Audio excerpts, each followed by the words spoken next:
जो હવે અંજરા ગતિનો બીજો નિયમ આપણે ભણી ગયા એનું વિધાન બોલો એને યાદ આવશે ઉપર હાથ ઊંચો ન્યૂટનનો ગતિનો બીજો નિયમ બોલો ખાલી વિધાન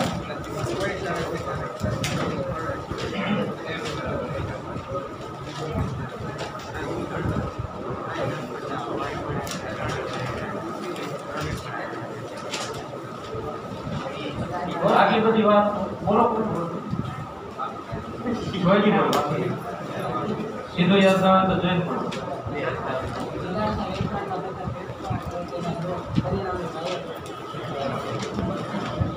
हाँ अभी थोड़ा ब्रेक ही होगा कि वेगमानના ફેરફારમાં સમય દર પરિણામી બાહ્ય બળની દિશામાં બોલો બીજા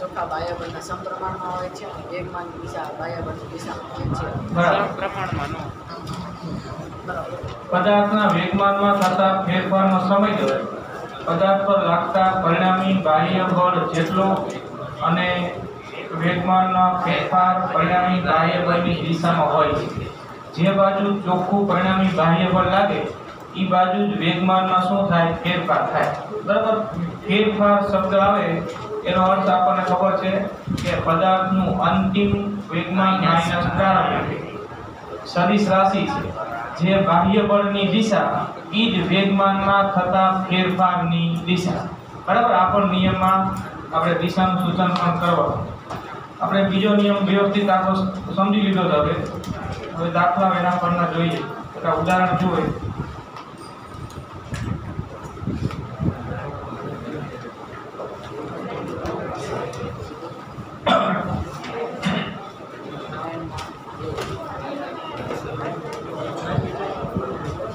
उदाहरण 5.2 એના માટે આજુબાજુ તમે જે વાતો ચાલુ રાખો તો બિલકુલ આજુબાજુ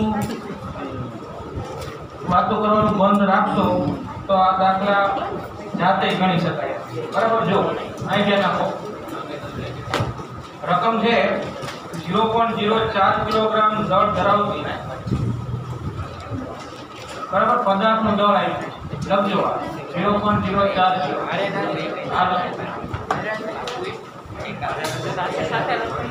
તમે મુજબ તમે જવાબ મેળવી રકમ જુઓ અને ડેટા આપ્યાથી લખો પહેલા હવે બીજી વાતો ના કરશો આજુબાજુ આપણી પાસે બુક છે ને બુકમાં રકમ જુઓ ડેટા જે આપ્યાથી લખો 0.04 કિલોગ્રામ દળ ધરાવતી અને 90 મીટર પર સેકન્ડની ઝડપથી ગતિ કરતી એક બુલેટ એટલે કે ગોળી છે એક લાકડાના બ્લોકમાં પ્રવેશે એટલે ગોળીનું દળ છે 0.04 કિલોગ્રામ એની ઝડપ કે વેગનું મૂલ્ય v 90 મીટર પર સેકન્ડ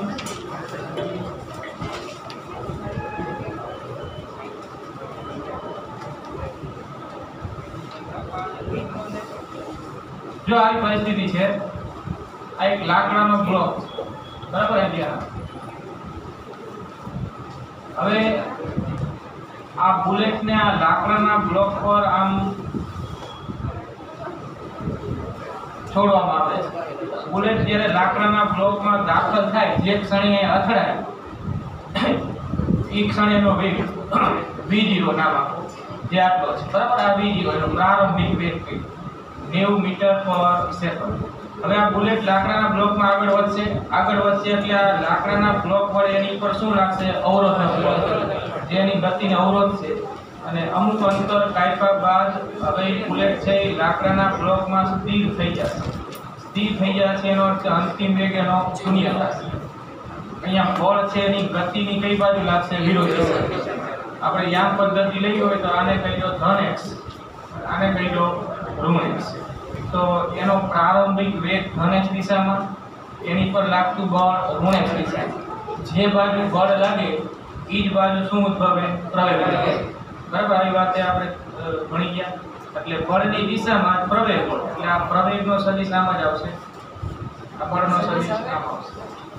એટલે અહીંયા આપણે એક પરિમાણિક ગતિ છે તો ઉપર p મૂકવાની જરૂર નહીં, બરાબર. પ્લસ માઇનસ વડે દિશા સૂત્ર કહી શકાય.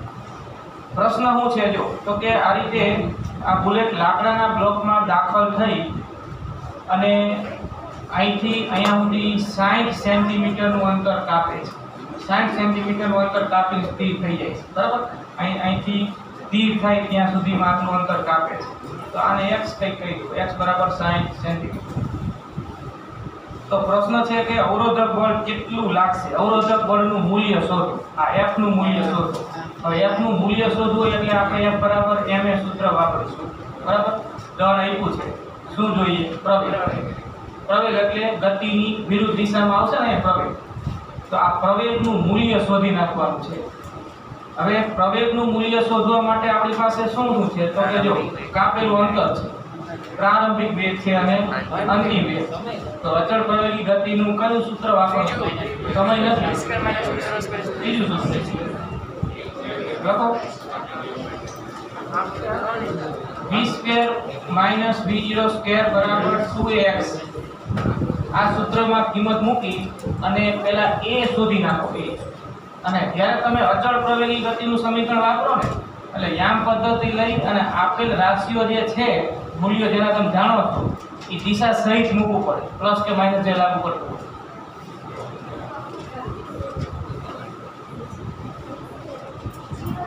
અંતિમ વેગ શૂન્ય.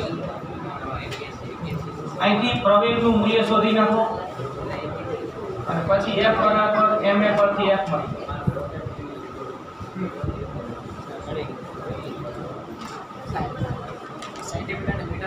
એ ફેરવવું પડશે, બરાબર. કિંમત તો એક જ એકમમાં હોવી જોઈએ મૂકવા ત્યારે.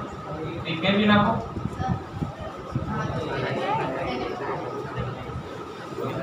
આ 90 મીટર પર સેકન્ડ છે, આ 0.6 મીટર થાય.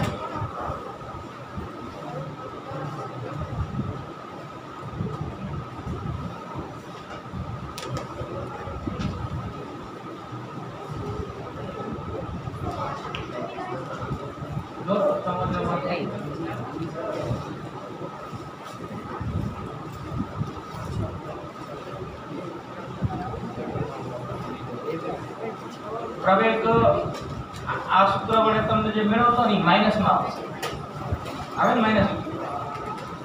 પછી અહીંયા તો મૂલ્ય જ વાપરવાનું, પ્રવેગનું મૂલ્ય. દિશા સૂચન માટે માઇનસ આવે.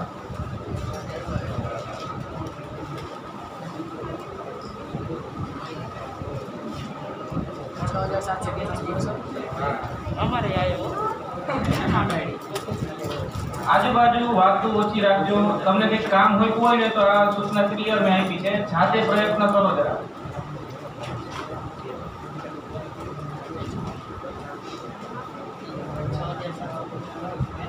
પ્રવેગનું એ જે આવે, બરાબર, એ પછી અહીંયા મૂકીને f શોધો અને જવાબ જોઈ લો બુકમાં. આપણો હાથ ખોટું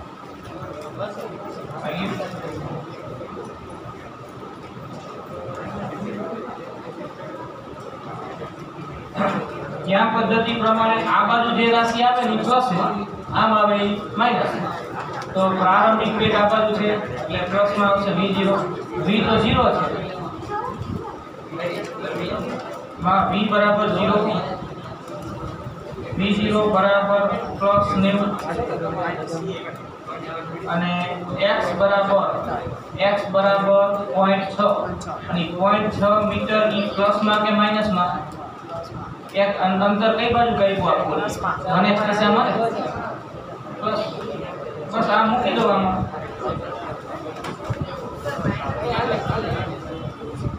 v ની જગ્યાએ 0 મૂકો છો, 0 નો સ્ક્વેર, પછી આ માઈનસ v0 ની જગ્યાએ 90 2ax એ શોધવાનું છે. x ની જગ્યાએ 0.6. આ માઈનસ 90 નો વર્ગ થયો. આ ઋણ નિશાની તો કાઉન્ટની અંદર નથી એટલે આ તો માઈનસ રહેશે ને. 90 નો વર્ગ આ બાજુ જો a અહીંયા રાખો, આ 2 અને 0.6 છેદમાં, એટલે પ્રવેગ ઋણ જ આવે કેમ કે ઋણ x દિશામાં હો પ્રવેગ.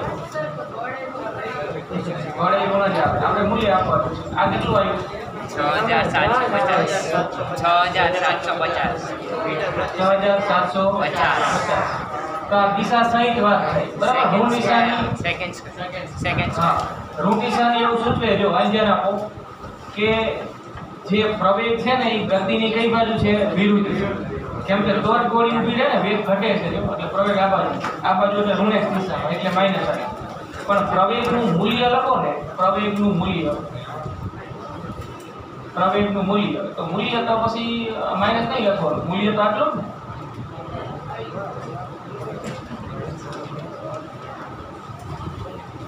છ 6750 મીટર પ્રતિ સેકન્ડ સ્ક્વેર બરાબર. હવે ધ્યાન આપો પ્રવેગનું મૂલ્ય અને પછી અવરોધક બળનું મૂલ્ય. અહીંયા આપણે અવરોધક શબ્દ જ વાપરીએ છીએ. એનો અર્થ જ એ થાય કે ઈ જે બળ છે એ ગતિની કઈ બાજુ છે? વિરુદ્ધ બરાબર. એટલે આમ તો તમે દિશા સહિત વાત કરો ને તો પ્રવેગ એ ઋણ અને બળ એ કેવું? ઋણ. પણ મૂલ્ય લખવાનું એટલે માઇનસ મૂકવાનું નહીં. શબ્દોમાં આપણે લખી દઈએ અવરોધક બળ. અવરોધક બળ ગતિના બીજા નિયમ અનુસાર એવું મૂલ્ય એવું લખો. અવરોધક બળનું મૂલ્ય F બરાબર m. દળ આપેલું છે 0.04. પ્રવેગ આવ્યો 6750. 270 ન્યૂટન બરાબર. ના મૂલ્યમાં નહીં લખતો. એ માઇનસ પ્લસ નું તો હજી કન્ફ્યુઝન નથી તમને? આ ખબર ને હવે બધી વાત. માઇનસ પ્લસ દિશાનું સૂત્ર કરે. માઇનસ પ્લસ છે એનાથી કઈ એનો કિંમત બદલાઈ જાય નહીં. દેખીતી વાત છે કે ગોળી અહીંયાથી દાખલ થાય એનો વેગ ઘટે છે, એનો અર્થ કે બળે આમ લાગતું હશે અને પ્રવેગે આમ જ જવું પડે ઋણ દિશામાં. એટલે તો આ માઇનસમાં આવી જશે. અને બીજી વાત કે તમે અચળ પ્રવેગી ગતિનું સમીકરણ એક પરિમાણમાં કે દ્વિપરિમાણમાં વાપરો, ત્રણમાંથી કોઈ પણ, એમાં જે રાશિઓ મૂકવાની થાય એ બધી દિશા સહિત મૂકવાની થાય બરાબર. અને એનો જવાબ જે આવે એ જે દિશામાં જે રાશિ શોધો છો એ દિશા સહિત જ આવે માઇનસમાં. પછી અહીંયા આપણે આ ખાલી મૂલ્ય સ્વરૂપે સૂત્ર હોય તો અહીંયા પ્રવેગનું મૂલ્ય જ મૂકવાનું એટલે બળનું મૂલ્ય પડે. અને અહીંયા સદિશ સ્વરૂપે મૂકો ને તો આ માઇનસમાં તો આ સામા માઇનસ બરાબર. હવે જો અહીં ધ્યાન આપો ઉદાહરણ 5.3 હું ગણું છું, ધ્યાન આપો તમે પછી લખો.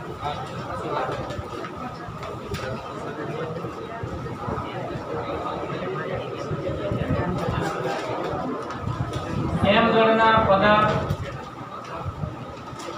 ગતિ y બરાબર v0t પ્લસ 1/gt² તરીકે આપવામાં આવે કે વર્ણવાય છે. તો પદાર્થ પર લાગતું બળ શોધો. પદાર્થ પર લાગતું બળ એટલે અહીંયા આવી સ્થિતિમાં પદાર્થ પર લાગતા બળનું સૂત્ર બનાવો. જો ધ્યાન આપો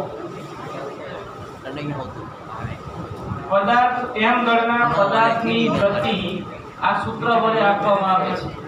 y બરાબર v0t. અહીંયા u સંજ્ઞા છે એની કે આપણે v0 હોય એ પ્રારંભિક વેગની સંજ્ઞા છે. એ સંજ્ઞા u મૂકો તો u લખવાનું, v0 મૂકો v0. હવે જો અહીં ધ્યાન આપો તમને એમ પૂછ્યું છે કે પદાર્થની ગતિ આ સૂત્ર વડે જો આપી શકાય તો અહીંયા પદાર્થ પર લાગતું બળ કયા સૂત્ર વડે આપી શકાય? કોઈ મૂલ્ય નથી શોધવાનું, સૂત્ર બનાવવાનું. તો હવે આપણે જો આને આ રીતે આગળ વધારીશું. અહીં ધ્યાન આપો આપેલું સૂત્ર પહેલા લખી નાખો y બરાબર v0t પ્લસ 1/gt². અને આમે તમે સીધું અનુમાન લગાવવું હોય તોય લાગી જાય. આપણે સૂત્ર બનાવીએ પછી આ સૂત્ર અચળ પ્રવેગી ગતિનું સમીકરણ છે ને. અને અચળ પ્રવેગી ગતિ y દિશામાં લીધી હશે તો અહીંયા અંતરની સંજ્ઞા શું આપી છે? y. અને પ્રવેગ તરીકે ગુરુત્વ પ્રવેગ. તો જ્યારે પ્રવેગ તરીકે ગુરુત્વ પ્રવેગ હોય ત્યારે બળ તરીકે કયું બળ હોય? ગુરુત્વાકર્ષણ હોય. ગુરુત્વાકર્ષણ પર F બરાબર mg.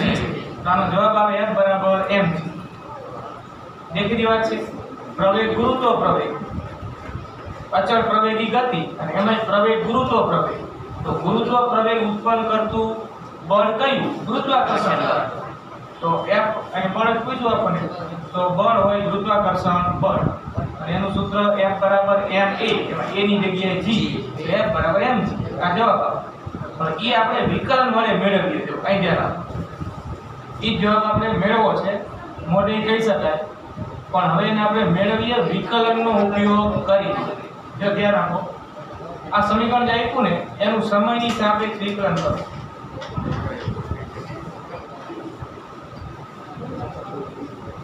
સમયની સાપેક્ષ વિકલન કરતા તો dy by dt. જો ધ્યાન આપો, હવે આ v0 છે એ પદાર્થનો પ્રારંભિક વેગ છે.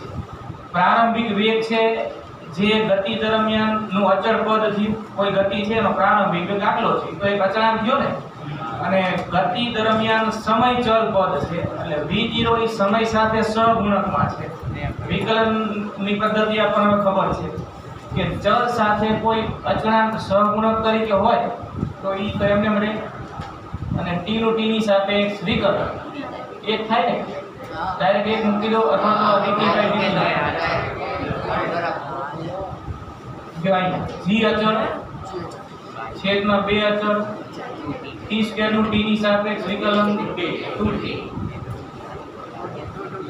હવે આ બે કેન્સલ, dy by dt એટલે v અંતરનું સમયની સાપેક્ષ વિકલન કઈ રાશિ આપે? વેગ આપે. કહેવાય ને dx by dt હોય કે dy by dt. સમક્ષિતિજ ગતિમાં અંતરને x વડે દર્શાવો તમે, અને x નું સમયની સાપેક્ષ વિકલન એટલે સમક્ષિતિજ દિશામાં વેગ કહેવાય, અને શિરોલંબ ગતિમાં અંતર y વડે દર્શાવાય, અને અંતર અહીંયા y નું સમયની સાપેક્ષ વિકલન એટલે શિરોલંબ દિશામાંનો વેગ v. વાત તો ઈ થઈ ને, v0 શું વધ્યું અહીંયા? g. તો જો આ અચળ પ્રવેગી ગતિનું સમીકરણ નંબર 1, જેમાં પ્રવેગ તરીકે a ની જગ્યાએ શું છે? g છે. હવે આનું વિકલન કરો, નું સમયની સાપેક્ષ વિકલન. આનો વિકલન કરવાનું જે આવે એનો વિકલન કરવાનું બે વખત. જો v નું સમયની સાપેક્ષ વિકલન dv by dt. આ તો હવે એકલો અચળાંક થઈ ગયો, કેટલા અચળાંકનું 0, g એમના એમ t નું t ની સાપેક્ષ 1, dv by dt એટલે 1 પ્રવેગ. તો a બરાબર શું સાબિત થયું? g. તો આપણને દેખાઈ આવે પહેલેથી કે પ્રવેગ તરીકે કયો પ્રવેગ છે? ગુરુત્વ પ્રવેગ. a બરાબર g. તો પછી હવે f બરાબર ma. a બરાબર g મૂકો તો f બરાબર mg.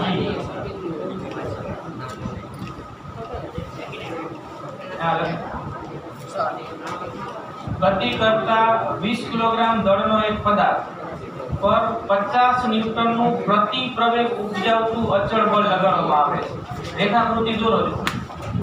આ એક સપાટી પર આ પદાર્થ ગતિ કરે છે. પદાર્થનો વેગ ગતિમાન પદાર્થ છે અને એનો વેગ જે છે એ 15 મીટર પર સેકન્ડ છે. એનો પ્રારંભિક વેગ થયો. હવે આ ગતિ શરૂ છે આ બાજુ, અને આ પદાર્થને તમારે અટકાવવો છે, એને સ્થિર કરવો છે. તો જે બળ લાગે એ એની ગતિની કઈ બાજુ લાગે? વિરુદ્ધ દિશામાં. એટલે ગતિની વિરુદ્ધ દિશામાં અચળ બળ F લગાડી અને પદાર્થને અટકાવવામાં આવે છે. એવું કીધું છે. અટકાવવામાં આવે છે એનો અર્થ કે અહીંયા સ્થિર થઈ જાય છે. એનો અર્થ અંતિમ વેગ શું થયો? 0. પ્રારંભિક વેગ 15 અને અંતિમ વેગ 0. બળ ગતિની વિરુદ્ધ દિશામાં. ધ્યાન પદ્ધતિ લઈ લો કે આ ધન x ઋણ x બરાબર. તો પદાર્થને અટકાવવામાં કેટલો સમય લાગશે એવું કીધું છે, અને આ બળ આપ્યું છે 50 ન્યૂટન. બળનું મૂલ્ય આ બાજુ 50 ન્યૂટન. પદાર્થને અહીંથી બળ લગાવ્યું, અહીંયા પહોંચ્યો ત્યારે આગળ અટકે ત્યાં સુધીમાં કેટલો સમય લાગશે?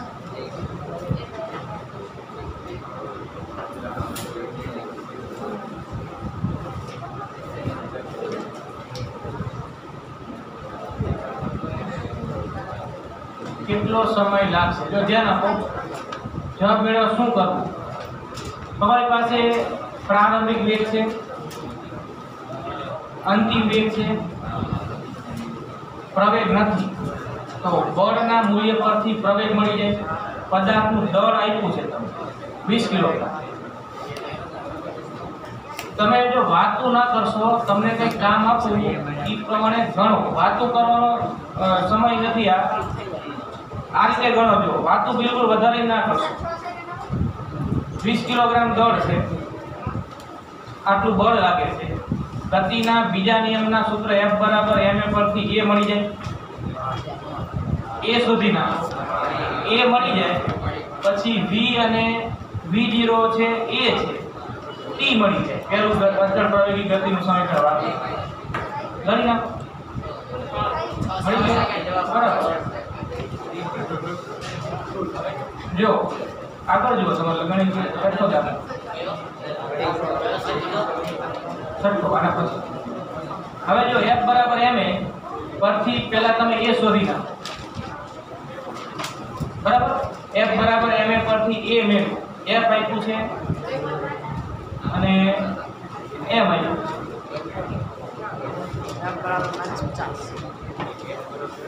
બળ 50 ન્યૂટન, દળ 20. પ્રવેગ મળી જાય 50 ભાગ્યા 20 કરો એટલે 2.5 મીટર પર સેકન્ડ. પ્રવેગની દિશા બળની દિશામાં હોય એટલે પ્રવેગ એ ઋણ દિશામાં થશે ને. બરાબર. હવે અચળ પ્રવેગી ગતિનું સમીકરણ પહેલું મૂકો. v બરાબર v0 પ્લસ at. જ્યારે તમે અચળ પ્રવેગી ગતિનું સમીકરણ વાપરો એટલે એમાં જે રાશિઓના મૂલ્યો મૂકો ને એ નિશાની સહિત મૂકવાના, સીધા મૂકવાના નહીં. ઋણ x માં હોય તો માઈનસમાં, ધન x માં હોય તો પ્લસમાં. બરાબર. પ્રવેગ છે એ બળની દિશામાં હોય, બળ છે એ ઋણ x માં, તો પ્રવેગ એ ઋણ x માં, એટલે પ્રવેગનું મૂલ્ય આટલું, પણ આમાં મૂકો એમાં માઈનસમાં મૂકવું પડે. જો આપણે t શોધવું છે, બાકીની રાશિઓ મૂકી દો. v બરાબર 0, v0 15 પ્લસ 15 અને પ્રવેગનું મૂલ્ય 2.5 ખરું, પણ દિશાની માઈનસ આવશે. અને મૂકી દો એટલે સમય મળે. v ની જગ્યાએ 0, v0 15, પ્રવેગ માઈનસ 2.5 અને t. પ્રવેગ ઋણ આવે જો.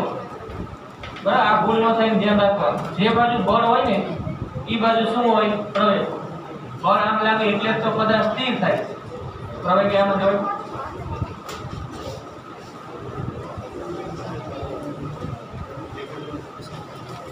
पंदर बराबर 2.5 t बराबर 15/2.5 t बराबर 6 છે. બરાબર. એટલે આ જવાબ આપો કે અહીંથી પદાર્થને બળ લગાડવાની શરૂઆત કરીને અહીંયા પહોંચ્યો ત્યારે બળ લગાડવાની શરૂઆત કર્યા બાદ 6 સેકન્ડ બાદ ઈ ઊભો રહી જશે. બરાબર. ઊભો રહે ત્યાં સુધીમાં 6 સેકન્ડ લાગે.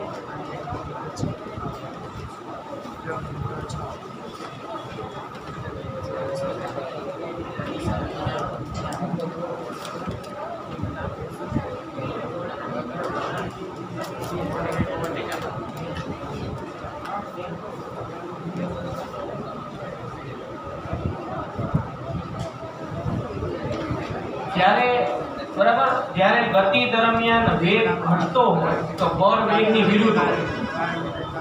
ગતિ દરમિયાન વેગનું મૂલ્ય વધતું હોય તો બળ વેગની દિશામાં હોય.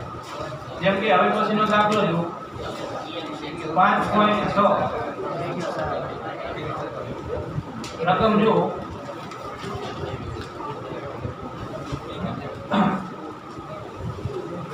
આવી વાત છે. જો આવી રેખાકૃતિ બનાવી દેવાની, કોઈ પણ આવી રકમ હોય ને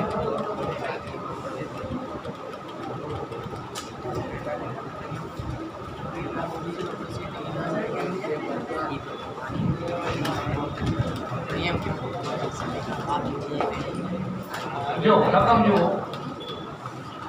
એક પદાર્થનું દળ 5 કિલોગ્રામ સોરી 3 કિલોગ્રામ છે, બરાબર. આ પદાર્થ તરીકે હવે બ્લોક લઈ લો. દળ 3 કિલોગ્રામ છે. આ 3 કિલોગ્રામ દળનો એક પદાર્થ પર અચળ બળ લાગે છે, બરાબર. કેટલું લાગે છે એ આપણે શોધવાનું છે. અચળ બળ લાગે છે અને આ બળની અસર હેઠળ એની ઝડપ કે વેગનું મૂલ્ય 2 મીટર પર સેકન્ડ થી 25 સેકન્ડમાં બદલીને 3.5 મીટર પર સેકન્ડ થાય છે. તો વેગ વધ્યો ઘટ્યો એટલે આમાં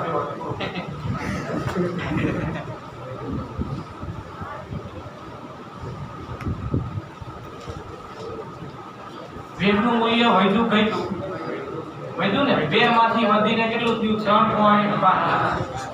તો જ્યારે વેગ વધતો હોય ત્યારે બળ કઈ બાજુ લાગે? વેગની દિશામાં. એટલે અહીંયા વેગ v0 છે એનો 2 મીટર પર સેકન્ડ, બળ વેગની દિશામાં લાગ્યું એટલે હવે એનો વેગ વધીને થઈ ગયો 3.5 મીટર પર સેકન્ડ, બરાબર. અને સમયગાળો જે છે બળ લાગવા માટેનો એ આપ્યો છે સમયગાળો t બરાબર 25 સેકન્ડ. t બરાબર 25 સેકન્ડ. પ્રશ્ન છે એ બળનું મૂલ્ય અને દિશા શોધો. તો સિમ્પલ વાત થઈ ને. હવે v છે v0 છે અને સમયગાળો છે. તો પેલા v0 અને સમયગાળા પરથી a મળી જાય. આ સૂત્ર વડે બરાબર a મળી જાય, a પરથી પછી f મળી જાય. f બરાબર m. હા v બરાબર v0 પ્લસ at. પહેલા સૂત્ર વાપરો.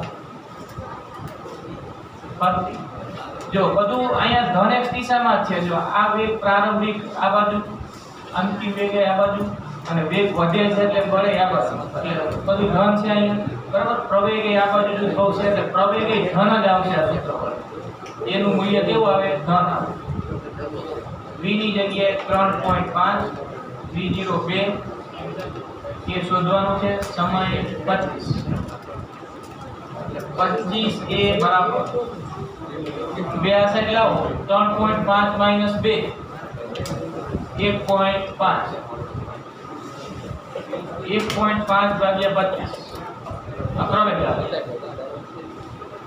ભાગાકાર કરો 0.0 બરાબર. હવે જો આટલું મળી ગયું ને પ્રવેગ, બરાબર. હવે બળ f બરાબર m. મૂલ્યમાં જ આપણે સૂત્ર મૂકી. દિશા તો અહીં આકૃતિમાંથી ખબર પડી જાય છે. 3 પ્રવેગ 0.06 0.18 ન્યૂટન. તો આ બળનું મૂલ્ય. બળની દિશા પૂછી છે તો બળની દિશા કઈ બાજુ? તો કે વેગની દિશામાં, બરાબર. તેને લખી દેવાનું કે વેગનું મૂલ્ય વધે છે, વેગનું મૂલ્ય વધે છે માટે બળની દિશા વેગની દિશામાં, વેગની દિશામાં. ત્યાં પદ્ધતિ પ્રમાણે ધન x દિશામાં.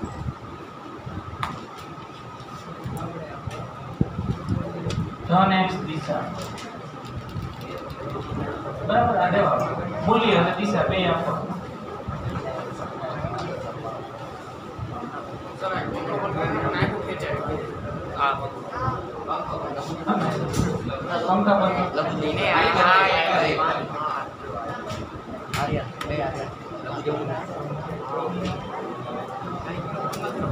કઈ સીટ છે?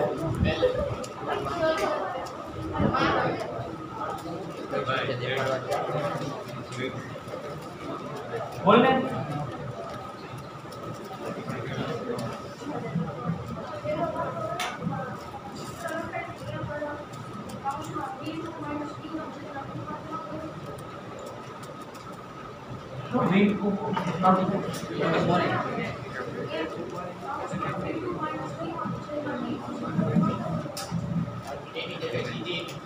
હા રીત થયું ને એ મૂકી દો તોય ચાલે. વાત તો એ છે ને અંતે ચાલે ચાલે.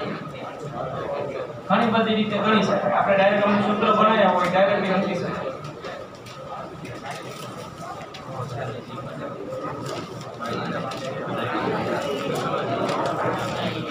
હવે 5.7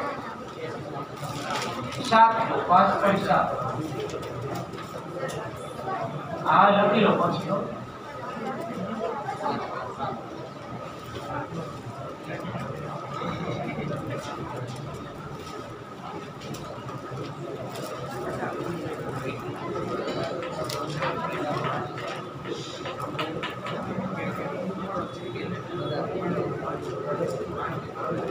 જેને લખાઈ ગયું હોય આ દાખલો ટ્રાય કરો છો ઘણું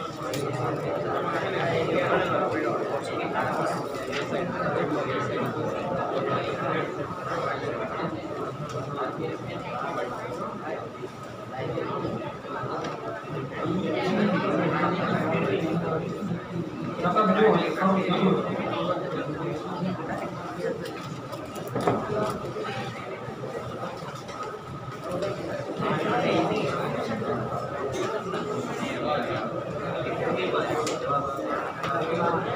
જો હવે જો આઈડિયા નાખો રકમ જુઓ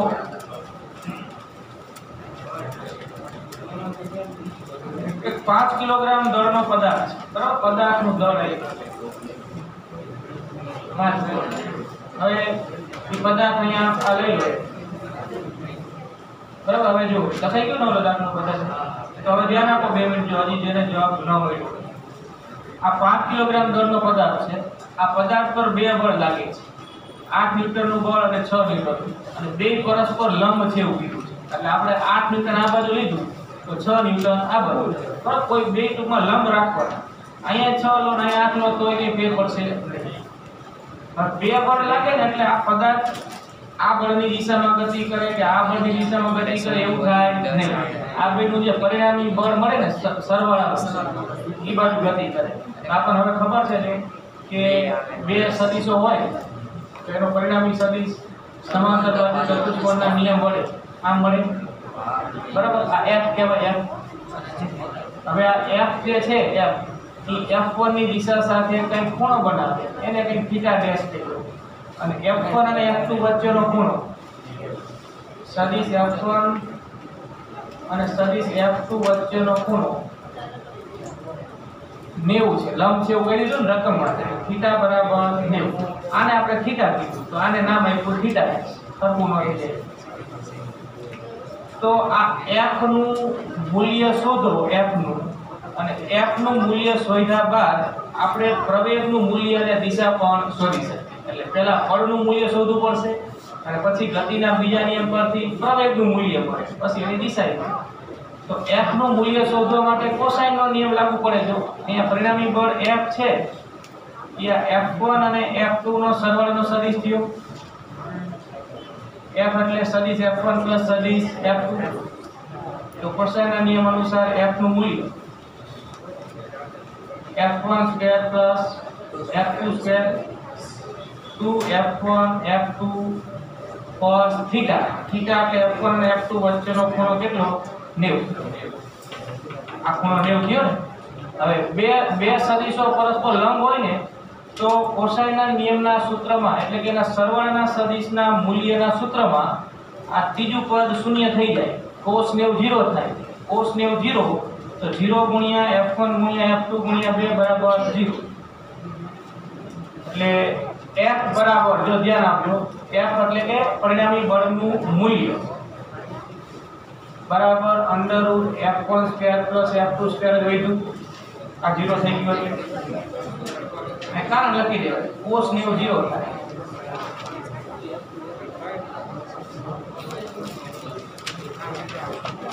8 નો વર્ગ 6 નો વર્ગ 64 36 જવાબ કેટલો આવશે 10 પરિણામી બળનું મૂલ્ય મળી ગયું 10 ન્યૂટન હવે આ બળ વડે જે પ્રવેગ ઉદ્ભવે પ્રવેગ હવે F બરાબર ma પરથી જો F બરાબર ma પરથી પ્રવેગનું મૂલ્ય a બરાબર f છેદમાં m આ મૂલ્ય જ માત્ર આ મૂલ્ય સ્વરૂપમાં જ આપણે લઈએ બળ 10 અને દળ છે 5 2 મીટર પર સેકન્ડ સ્ક્વેર. પ્રવેગનું મૂલ્ય 2 મીટર પર સેકન્ડ સ્ક્વેર અને પ્રવેગની દિશા કઈ? તો કે પ્રવેગની દિશા બળની દિશામાં હોય. બળ આ દિશામાં તો પ્રવેગ એ દિશામાં. એનો અર્થ કે પ્રવેગની દિશા શોધવી એટલે શું શોધવું? Theta dash. આપણે અહીંયા પદ્ધતિ લઈ શકીએ જો આને કહી દો x અક્ષ, આને કહી દો y અક્ષ. તો બળની સદિશ કે પ્રવેગના સદિશે x અક્ષ સાથે બનાવેલો ખૂણો શોધવો એટલે એની દિશા શોધી દેવાની. તો આપણી પાસે સૂત્ર છે જ ને કે tan થીટા આ થીટા જગ્યાએ theta dash tan theta dash બરાબર સામેની બાજુ છેદમાં પાછળની બાજુ. સામેની બાજુ એટલે 6, આ 6 થાય જો આપણે હરકી જોઈએ. સામેની બાજુ 6 અને પાછળની બાજુ 8. 6 ભાગ્યા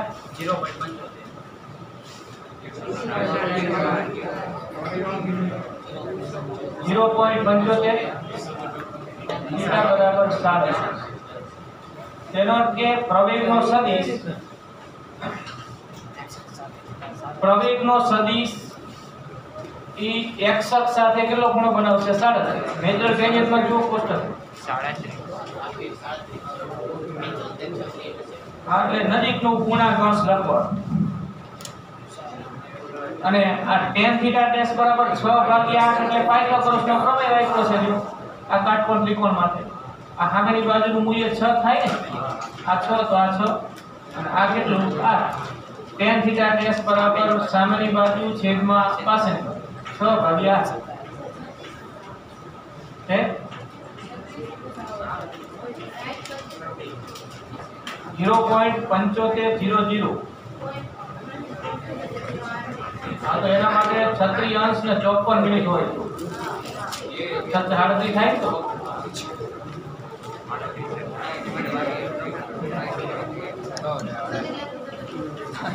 ના 54 મિનિટ આવી. 54 મિનિટ આવી. 36 અંશ પૂરા ઉપર વધારાની 54 મિનિટ તો 37 નજીક ગયા ને. 6 મિનિટ જ ખૂટે 37 કરતા વધારે 54 મિનિટ.